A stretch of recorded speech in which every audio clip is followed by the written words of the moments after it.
વટવૃક્ષ સંસ્થા દ્વારા ગૌરી વ્રત કરતી બાળકીઓ માટે વિનામૂલ્યે વ્રત સામગ્રીનું વિતરણ કરાયું. શહેરની સેવાભાવી સંસ્થા વટવૃક્ષ દ્વારા પવિત્ર ગૌરી વ્રત નિમિત્તે એક સરાહનીય સામાજિક કાર્યક્રમનું આયોજન કરવામાં આવ્યું હતું. સંસ્થા દ્વારા વ્રત રાખતી નાની બાળકીઓને પ્રોત્સાહિત કરવા માટે વિનામૂલ્યે વ્રત સામગ્રીનું કીટનું વિતરણ કરાયું હતું. સંસ્થાના પ્રતિનિધિએ જણાવ્યું કે સંસ્થાની સ્થાપના બાદ આ ત્રિમાસિક ગાળામાં આ બીજો એવો મોટો સેવા યજ્ઞ છે. આ અગાઉ સ્કૂલ કીટ વિતરણનો કાર્યક્રમ પણ યોજાયો હતો.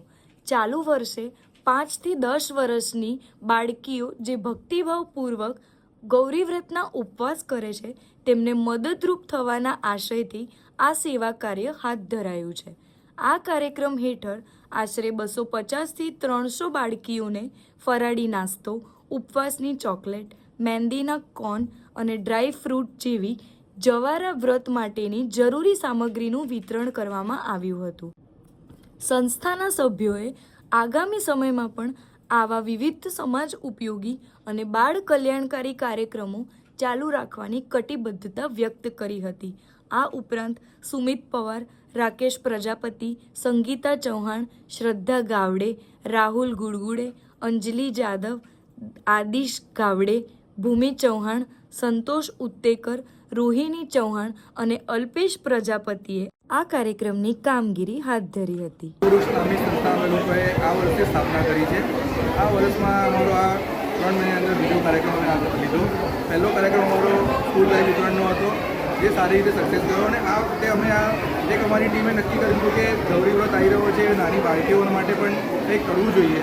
જે નાની બાળકીઓ 5 થી 10 વર્ષની ઉંમરમાં જે ઉપવાસ કરે છે, એ જે માતાજી એમને જે શક્તિ આપે છે, એ વિચારથી અમે વિચાર્યું કે ભગવાન એમને વધારે શક્તિ આપે, અમને તો શું કરી શકીએ છીએ. એ વિચારથી અમે લોકો આગળ વધ્યા છે અને અમારી ટીમ આજે આ કાર્યક્રમમાં આગળ વધી રહી છે. જેથી આગળ પણ અમારા નવા કાર્યક્રમો આવતા રહેશે, એ અમારે આગળ તમને જણાવતા રહે. આજે કેટલી બાળકોને વિતરણ કરવું? હા, અમે ગૌરી વ્રત આવી રહ્યું છે એ નિમિત્તે એક અમે કાર્યક્રમ રાખ્યો છે, જેમાં ગૌરીના નાની બાળકીનો અમે જવારા છે, ચોકલેટ છે, વેફર છે, ડ્રાયફ્રૂટ છે અને મહેંદીના કોનનું ફ્રી વિતરણ કર્યું છે. કાર્યક્રમ ક્યાં રાખવામાં આવ્યો? હા, અમે કાર્યક્રમમાં કાચા પટેલી વાડી અમારો હેતુ એક જ લક્ષ્ય હતો.